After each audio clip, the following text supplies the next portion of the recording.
여러분 안녕하십니까? 진실을 여는 시간 판도라 송정 기자입니다. 조기 대선이 36일 앞으로 다가왔습니다. 더불어민주당 대선 후보는 이재명 전 대표로 확정이 됐고 국민의힘은 내일 2명으로 예비 후보가 압축됩니다. 여기 한덕수 권한대행의 출마 임박설까지 나오고 있어서 여전히 대선 대진표 완성까지는 시간이 좀 걸릴 것 같은데요. 요동치는 대선 전국, 그 어지러운 판을 판도라에서 유쾌하게 읽어드리겠습니다. 지금 바로 시작합니다.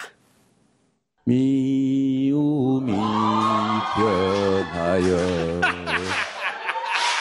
사랑이 되듯이 천천히 이동해 주시기 바랍니다.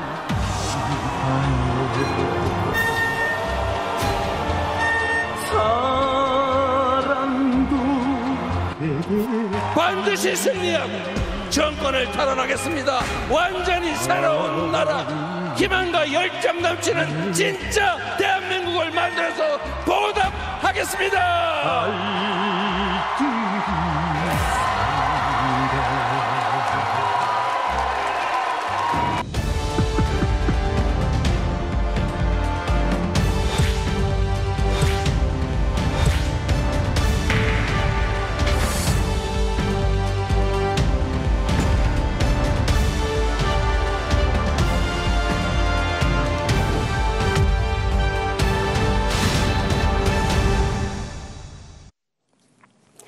오늘 판도라 함께해 주실 두 분 소개합니다. 더불어민주당 박성준 의원, 국민의힘 박정훈 의원 두 분 어서 오세요. 네, 안녕하세요. 안녕하세요. 반갑습니다. 예, 반갑습니다. 네. 반갑습니다. 아니 두 분 정치인 되시기 전에 모두 앵커셨잖아요. 예.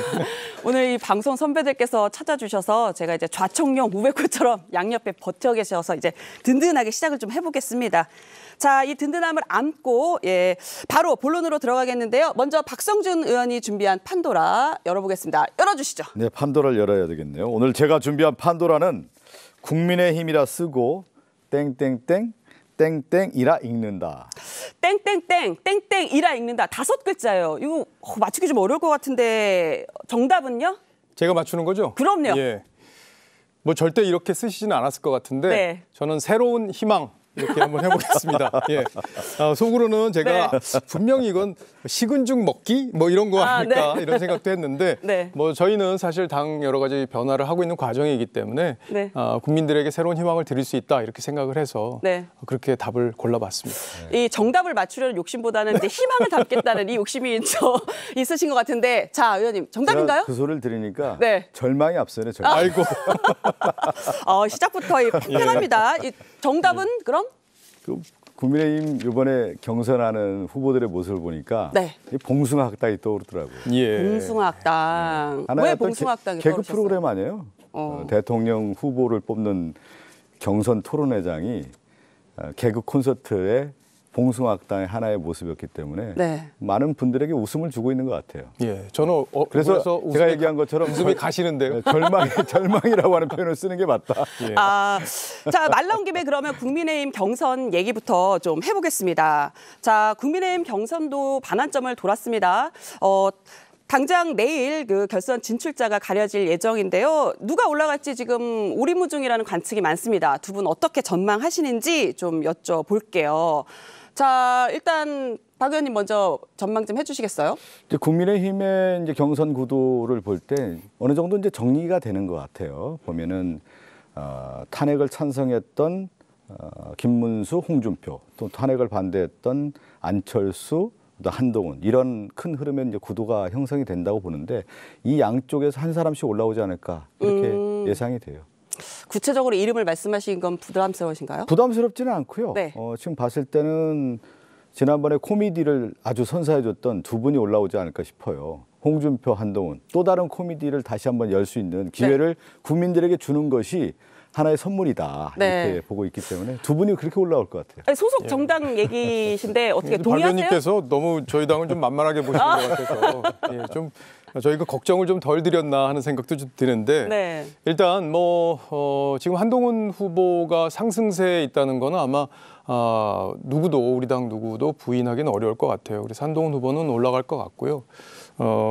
이제 홍준표 후보가 이제 여러 가지로 관심을 끄는 부분들이 있었기 때문에 저는 네. 홍준표 후보가 올라오지 않을까. 네, 그렇게 해서 두 분이 결선 매치를 하지 않을까 싶은 생각이 있는데 이제 개인적으로는 내일 발표되는 결과에서 그냥 결론이 좀 났으면 하는 바람도 있습니다. 왜냐하면 이재명 후보가 지금 민주당은 선출이 됐기 때문에 우리도 빨리 후보를 뽑아서 대응을 해야 된다 이런 생각이 있습니다. 결선으로 가지 말고 그냥 내일 결정이 됐으면 좋겠다. 예, 제 희망입니다. 네, 그렇지 않으면 이제 5월 3일 날 후보가 이제 최종적으로 결정이 되는 건데요. 맞습니다. 저희 MBN에서 준비했던 국민의힘 대선 후보 4강 토론에서도 이 신경전이 팽팽했습니다. 주요 장면 먼저 보고 대화 이어가겠습니다.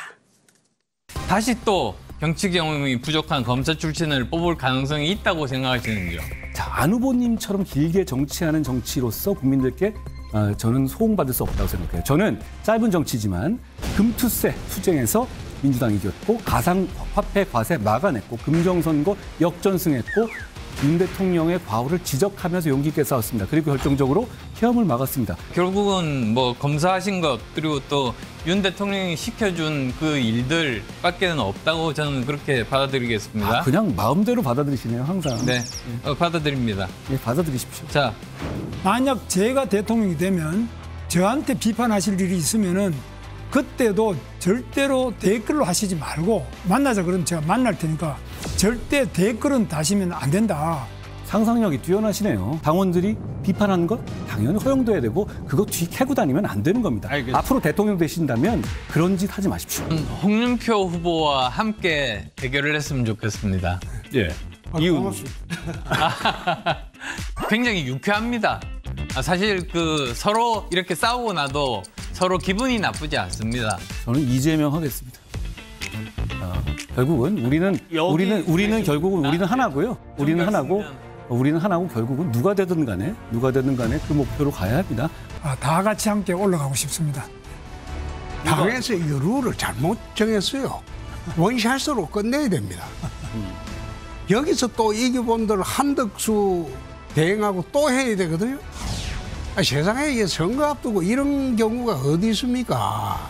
그래서 저도 누구라고 이야기하고.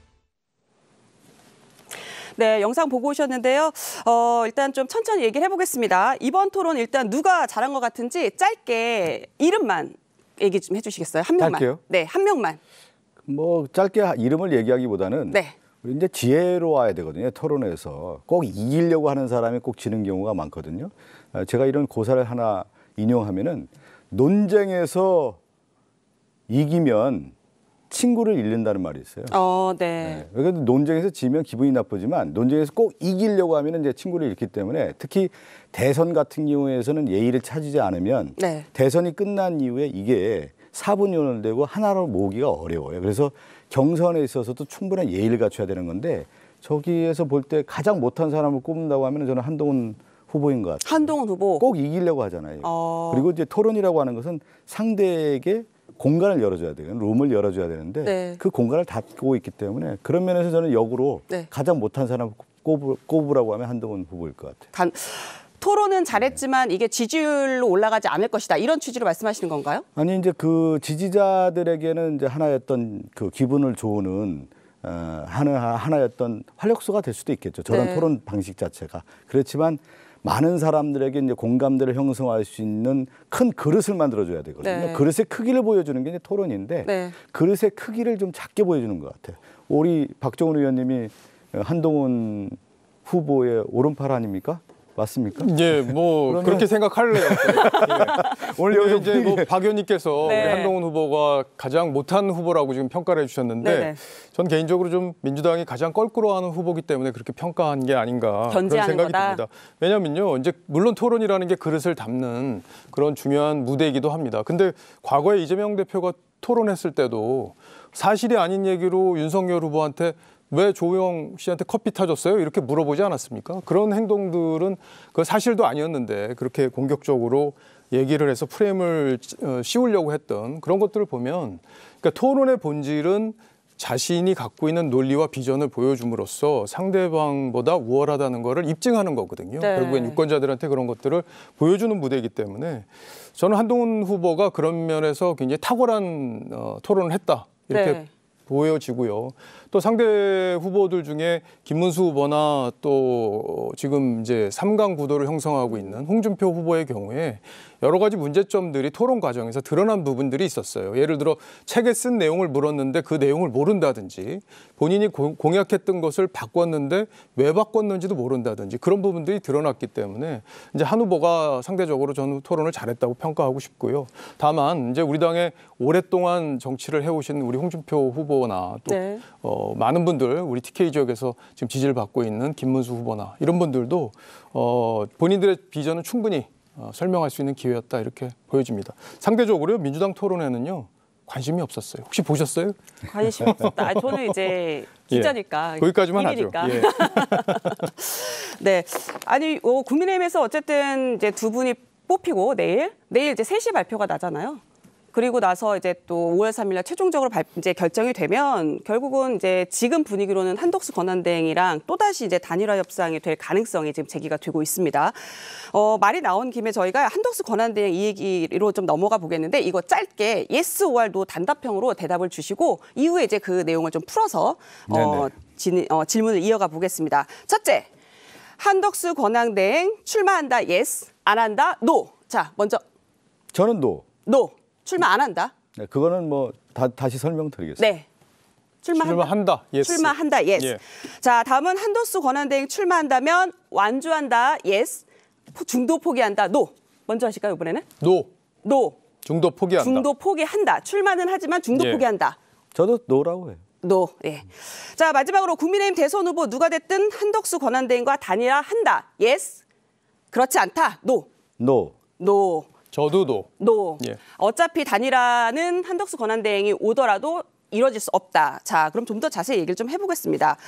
그 한덕수 권한대행 출마 시기가 이제 최대 관심사잖아요. 다음 달 1일 사퇴하고 그 다음 날인 2일 바로 출마 선언에 나선다는 단독 보도가 오늘 나오기도 했습니다. 이런 보도 가능성이 어느 정도 된다고 보세요? 그러니까 1일 날 지금 이제 출마하신다는 거잖아요. 보도 나온 걸 보면. 네. 그러니까 5월 10일하고 11일 날 후보 등록을 하기 때문에 본인이 나올 의사가 있다는 걸 보여주기 위해서라도 어쨌든 사퇴는 하실 것 같아요.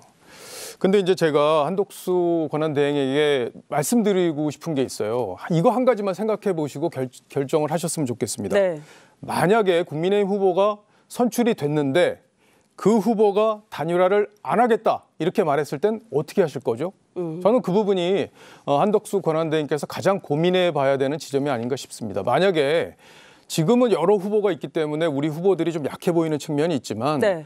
한 명의 후보로 선출이 되고 나면 국면이 바뀌어요. 그렇게 되면 컨벤션 효과도 있고 후보가 여론 지지율이 상승할 가능성이 있습니다. 그럼 상대적으로 한덕수 대행에 대한 관심이나 이런 것들이 떨어질 수도 있고요.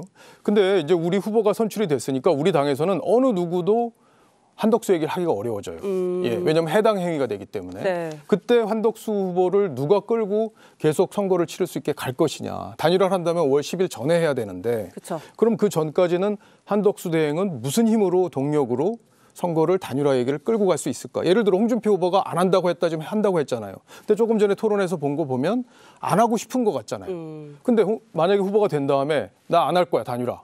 그러면 한덕수 후보는 출마할 수 있을까요? 한덕수 권한대행이 이 단일화를 끌고 갈 동력이 전혀 없다라고 보시는 거예요? 누가 지지해주는 세력이 없기 때문에. 세력이 없기 때문에. 예, 지금은 뭐 박수영, 성일종 이런 의원들이 우리 당에서도 나와라 이렇게 계속 네. 권유를 했고 우리 지지층에서도 나와야 된다는 의견이 많은 건 사실이에요. 그러나 세력이 없이 정치를 하기는 좀 어렵습니다. 그리고 돈이 필요해요. 선거할 때 보통 400억 정도 듭니다. 근데 그 돈을 만약에 무소속으로 치러야 된다면 치를 수 있을까요? 그렇다면 결국에는 누군가의 지지 선언을 하고 끝날 수 있는 가능성까지 본인이 생각하시고 네. 저는 결단을 하셨으면 좋겠다고 생각합니다. 박성주 의원님, 네네. 한덕수 권한대행이 이제 출마 안 할 거라고 얘기를 하셨잖아요. 그 노의 의미는 여러 네. 가지죠. 출마를 해서는 안 된다는 의미죠. 노.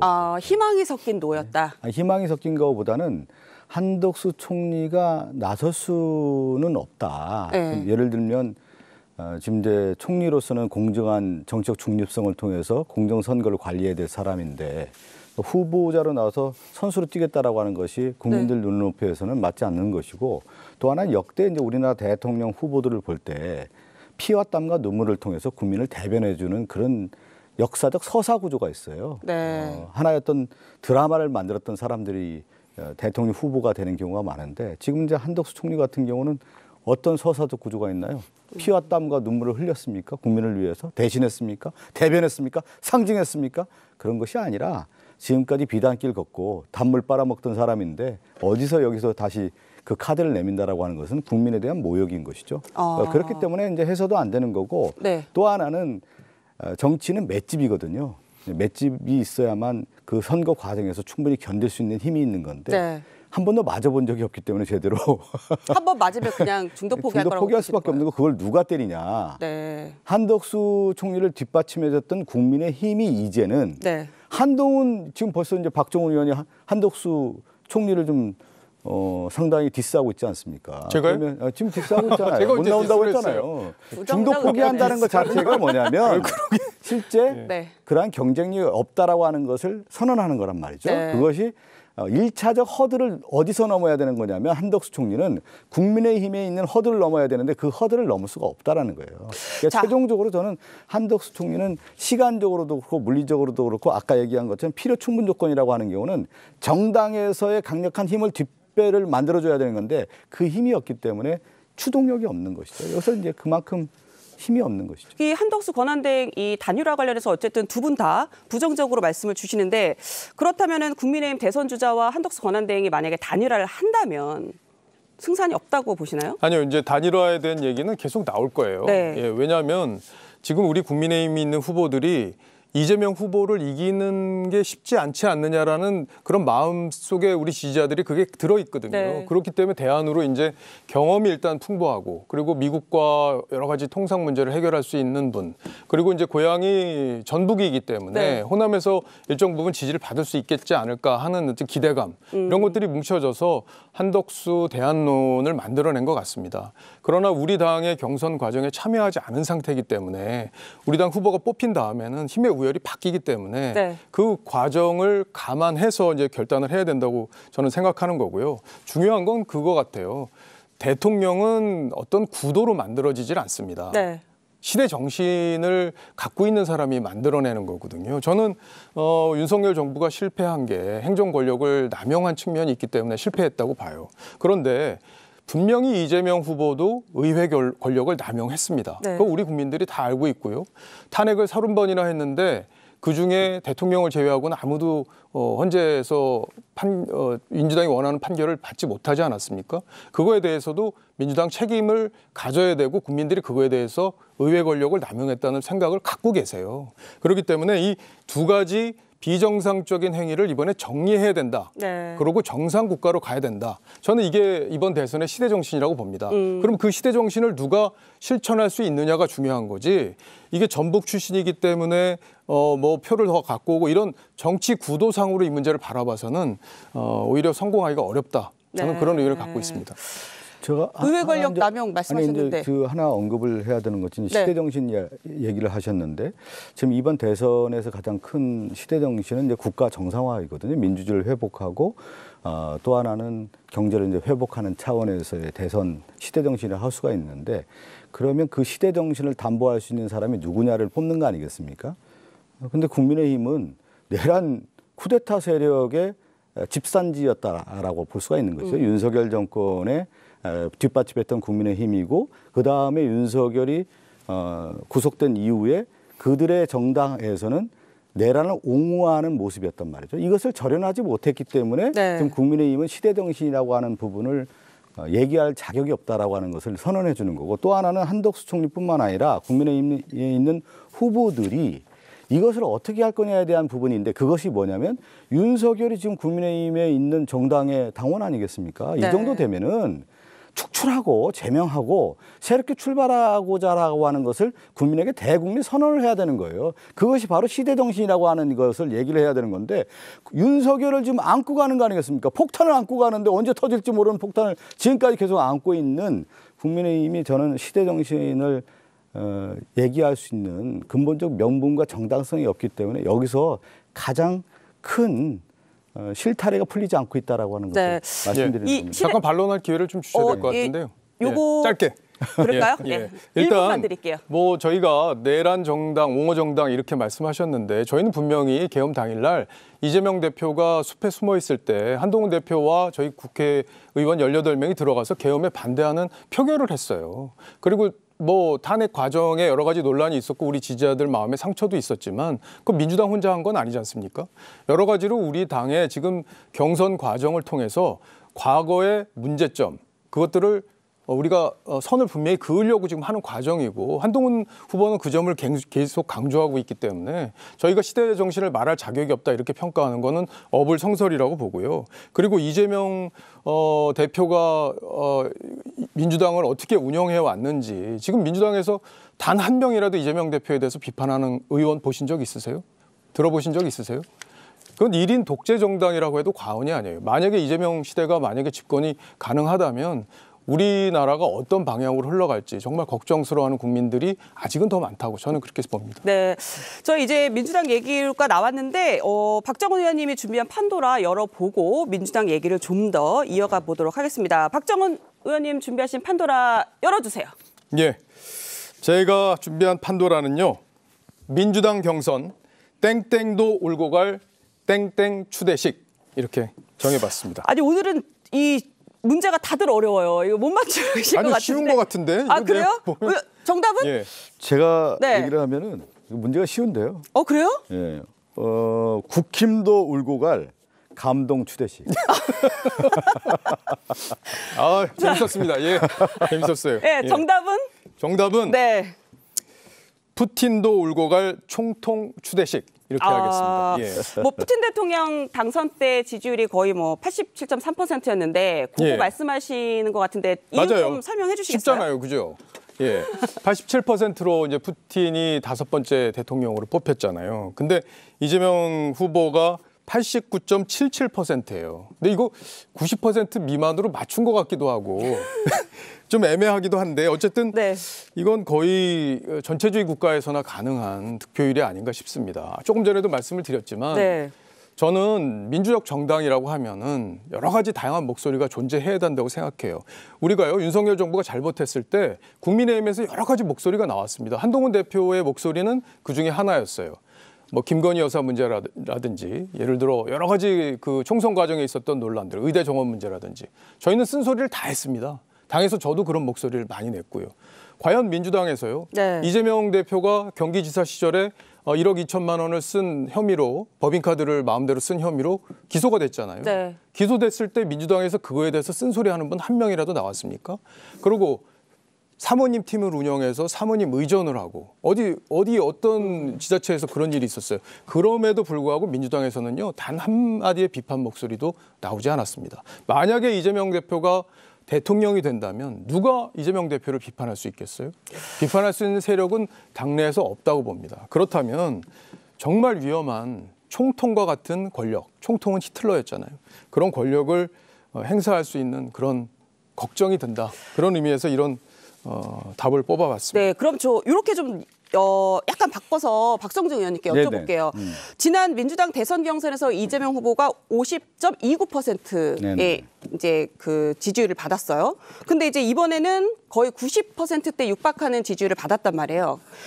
그때의 이재명 후보와 지금의 이재명 후보 어떤 게 달라져서 이런 결과가 나왔다고 보세요? 이제 그 한 후보가 지지율을 이 정도 받았을 경우에는 그 과정이라는 게 있잖아요. 네. 보면 이제 이재명 후보가 이렇게 높은 지지율을 받았다는 것은 저는 몇 가지 요인이 있다고 봐요. 네.